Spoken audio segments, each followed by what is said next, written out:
everybody. I'm Julie Banderas, and you are watching On the Hunt. And no, I'm not Jonathan Hunt, but you are watching FoxNews.com live. I know we do look a lot alike, you know, the glasses and all, but I don't have the fake British accent. Thank you so much, everybody, for joining us.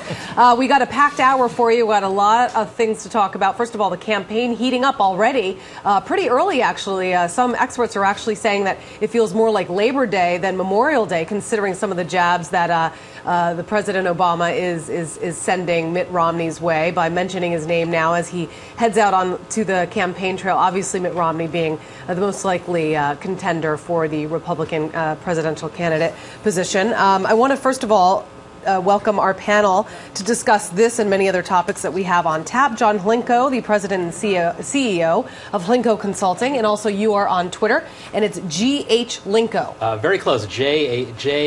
Hlinko. Yes. Sorry, it said J, but I read G because it's No Friday. worries. And so, therefore, we're already on vacation here. Jim Pinkerton is the contributing editor and writer of the American Conservative Magazine and a Fox News contributor, and up from Washington, D.C., right? I am. Thank you very much. Are you going to be going back for the weekend? I will. That'll be on the 3 o'clock Acela, if anyone wants to say hi. 3 o'clock Acela. That's fantastic. All you stalkers out there that want to meet Jim Pinkerton, well, then you know where to find him. That's great. Of course, the train will probably be delayed, so he'll have plenty of time to chat with you. At James P. Pinkerton on Twitter. All right, gentlemen, first of all, I just want to talk about, you know, the campaigns. By campaigns, I'm talking about President Obama, too. He's clearly already campaigning.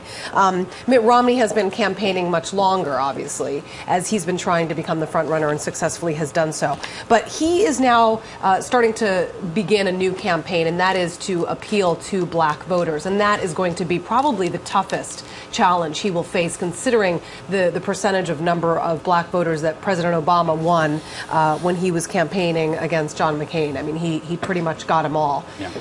He's visiting Philadelphia, and he's been insulted by a lot of local politicians there who are saying, you know, why don't you walk the streets of 60th Street and instead of heading into a school and making a speech and getting off your big bus and getting right back on and heading out of town. Jim, let me start with you first. What kind of challenge, I mean, are we talking here? Is this an impossible feat? Well, it's certainly uphill, and certainly Yes. statistics show over the last 50 years a Democratic nominee has gotten 90% of the vote or more. Although actually Bush in 43 and 04 got 11% of the vote, so that was pretty good by relative standards. I think, however, this issue of school choice and charter schools and vouchers and so on is really powerful potentially, because you know, the worst schools in the country tend to be in inner city neighborhoods and so on. So any politician who gets up and says, look, we can give you parents an alternative to these terrible schools, has got a potentially very strong message. You know, John, blacks have faced record high unemployment. Is that a focus that Mitt Romney needs to, I guess, aim at getting that message across to try to convince those black voters that did vote President Obama into office that, look, you're no better now than you were 4 years ago. In fact, you're worse. Well, I think the challenge for Romney is that he is not going to be able to sell his prescription as a way to improve the situation. I mean, I think more tax cuts for millionaires, it's not going to go over well as an alternative. I think Romney is going to have a very hard time breaking out of single digits amongst African Americans.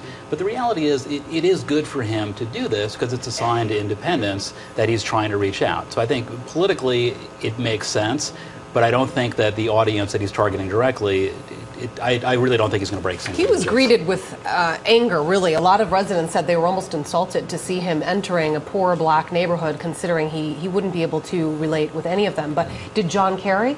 You know, John Kerry had a lot of money when he was running for office, but it didn't seem, and we're going to talk about this later, about how, you know, and the media included in our bias bash, that a lot of people didn't talk about John Kerry's money as much as Mitt Romney's money is such a focus. That's exactly right. But let's go back to this one thing. I worked in the 1980 Reagan campaign, and the Republican convention that year was in Detroit, which was even then a troubled city, and the campaign went to the South Bronx, which was completely a battle zone in 1980, much revived since.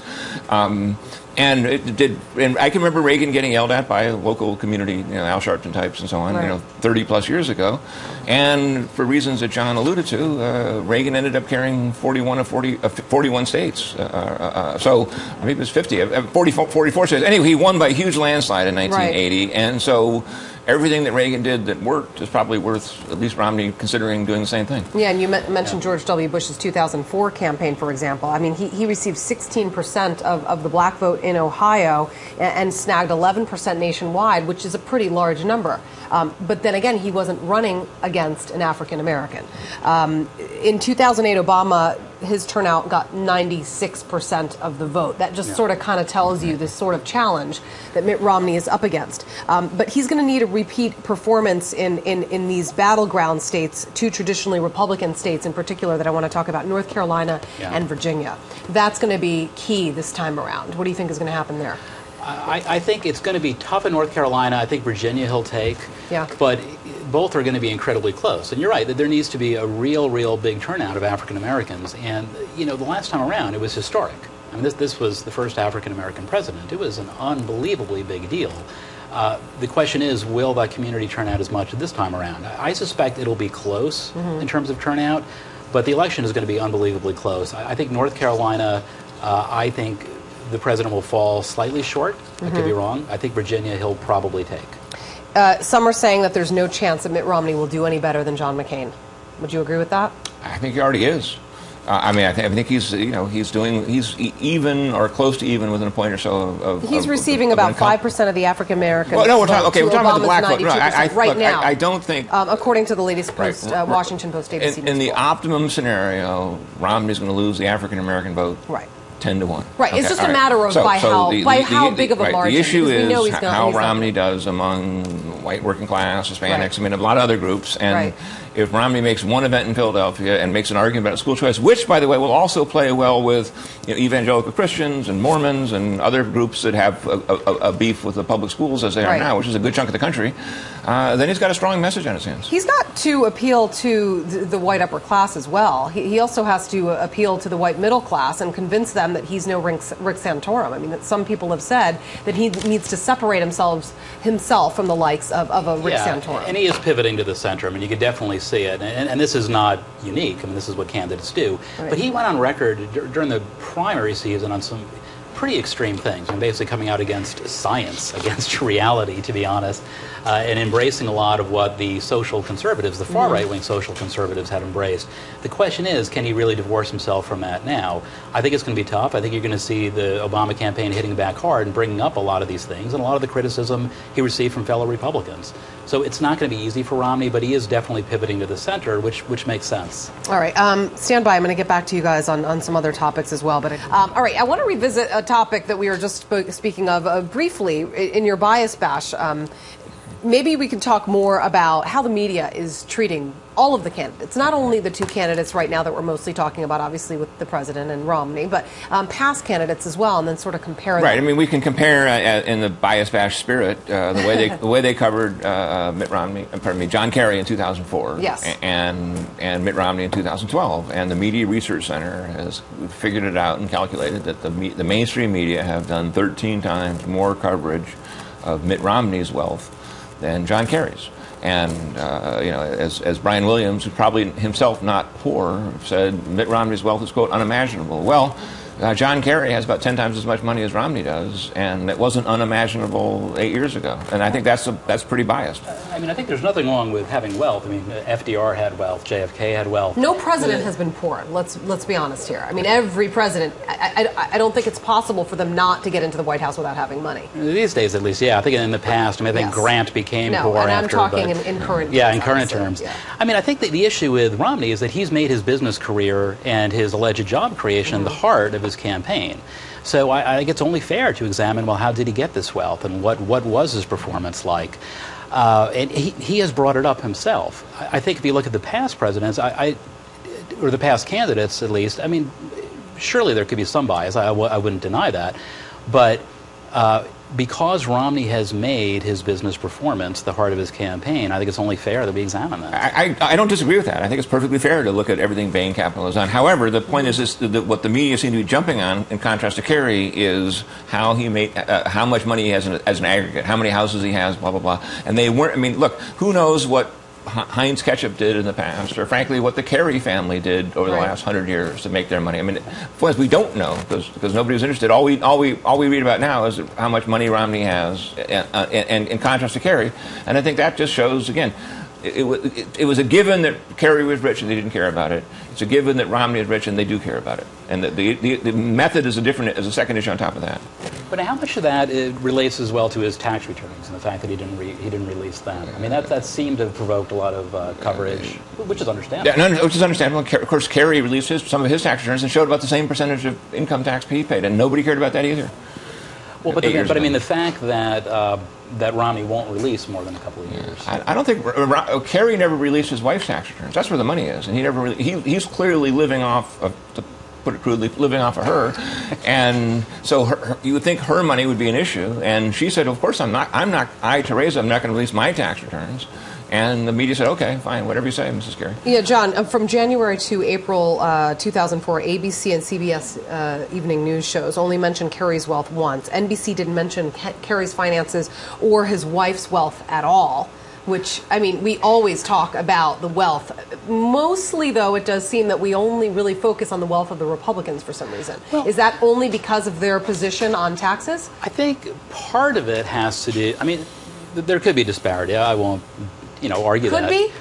Well, but remember, though, we're in a very different environment. Let's be honest, there is. Well, but think about this. You have to admit, first of all, I'm going to stop you there. Admit it. On this show, there is. I mean, you can't... Well, but times have changed, though. Remember the whole 1% versus 99%? That wasn't even in the popular lexicon 4 years ago. Now it's the biggest thing we're talking about.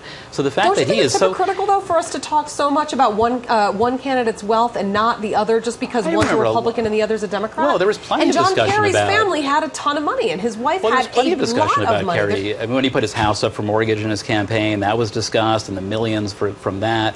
I mean, his wealth was discussed a lot. But, I mean, look at Mitt Romney. This guy is like... as much, not even close. I mean, 13 times more. There's 13 times more coverage given to Mitt Romney's wealth than but Kerry. Romney just reeks of it. I mean, you look at this guy, and he basically... so now you're saying he just looks richer? Oh, he is Mr. 1%. Like, if you had central casting for 1%, he's got awesome hold hair. On. No, listen, let's stick up for Kerry's hair. Kerry had good hair, too. So did John Edwards. And look where it landed him. Yeah, those, $400 haircuts got him nowhere.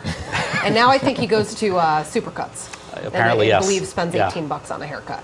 And the hair doesn't really look that much different, but that's besides the point. So, I mean, I guess in the end, I mean, is wealth going to become a huge factor in this election? I mean, we were just talking about the fact that when Mitt Romney enters a poor neighborhood, he's not well received. Well, I think that's a poor, I mean, to put it bluntly, black neighborhood. I mean, I think if he went to a poor Appalachian neighborhood, they'd have him on their shoulders because, in these states like West Virginia and Kentucky and Arkansas where, prisoners are nearly beating Obama in the primary. It shows you how unpopular it is. Look, I think the big issue here is going to be the economy, and the Obama campaign is going to try and go negative on. That's why, as you introed by talking about, they're mentioning Romney by name and pounding away, and this is only Memorial Day, and they're clobbering the guy, or trying to.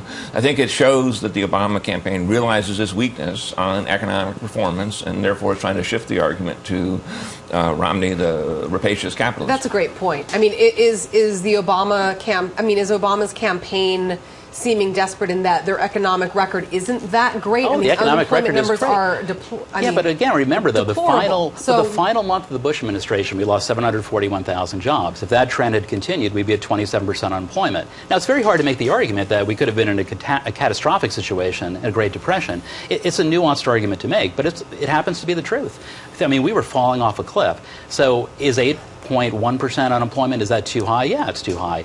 But is it significantly better than it would have been under President McCain or if Bush had somehow continued his tenure? Oh, heck yeah. President Obama has come out and attacked Mitt Romney and called him essentially an out-of-touch plutocrat whose prescriptions for the economy would reverse the fragile gains of the last couple of years. And I want to quote someone on the Obama campaign who basically said that there may be value in that kind of experience, but it's not in the White House. Mr. Obama told supporters at the Iowa State grounds on Thursday night that he used the setting to needle Mitt Romney about a controversial comment he made here during the primaries. And I want to quote, "The world view that Governor Romney gained in private finance," he said, "explains why the last time he visited these very same fairgrounds, he famously declared that corporations are people." So they're trying to say that Mitt Romney is out of touch.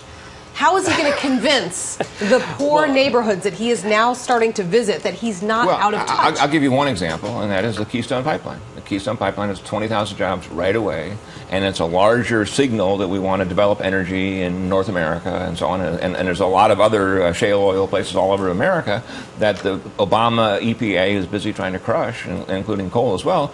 And so there's real jobs for real people.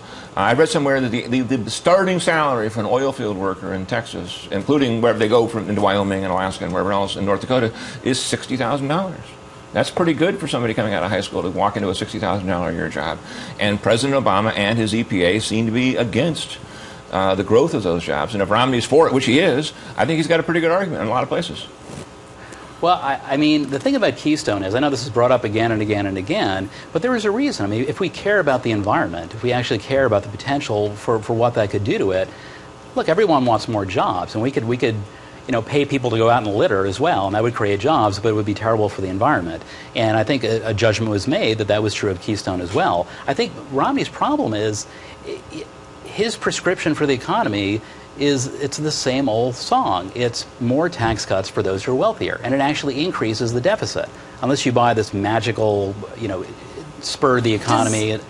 Does Mitt Romney need to back off on the whole tax cut extension policy? I mean, President Obama did extend the Bush-era tax cuts, even reluctantly, because he swore he wouldn't, and then he changed on that. Whatever president goes into office is going to have to deal with that. I think the Democrats are backing off their tax increase policy. I mean, look how just in the last few days they've shifted from the tax increase for everybody making over $250 to a tax increase over $1 million. I think they're realizing that in a soft economy, you don't raise taxes. Well, you raise it though once the best thing we could do would be to not raise taxes immediately, but set it up so that 2 or 3 years down the line, we tackle the long-term deficit. Right, but then in the meanwhile, though, the talking point, the Buffett rule, blah, blah, blah, the last few months has evaporated because they're just realizing that they can't raise, in the short run, and 2 years from now, who knows, but the election is 6 months away. In 6 months from now, nobody's going to be talking about raising taxes on anybody, I guarantee it, on both sides. Oh, I disagree. I mean, I think we're going to see a lot, the Buffett rule examples of tax loopholes for corporate jet owners. I mean, things that just strike most Americans as fundamentally absurd. Well, okay, corporate jet owners is, you can say it's good symbolism. However, believe me, from an economic point of view, if we get the Bush tax cuts extended, if we keep the rates low, nobody will care about what they do with corporate jets. I mean, a few jet owners alone, nobody. And then meanwhile, if the Obama administration wants to rest its re-election campaign hopes on leaving corporate jet mechanics unemployed, like they did with the boat tax, 20 years ago, okay, fine. Nobody would buy corporate jets if they didn't have that tax. I mean, it just amazes me that the Republican leadership can't even agree on cutting back on corporate jet loopholes. I mean, it's mind-blowing. Is there any kind of revenue whatsoever that the Republican leadership could agree to? I think, to be honest, probably not. In terms of the way the Grover Norquist tax pledge is configured, they're saying, look, who can look at the way that the public schools operate? Who can look at the way the General Services Administration operates? Who can look at the way the Pentagon operates and not see room for cuts? Well, there's certainly room for cuts. I mean, especially in the Pentagon. I mean, considering how much we spend compared to the rest of the world. But look, is there waste? Of course.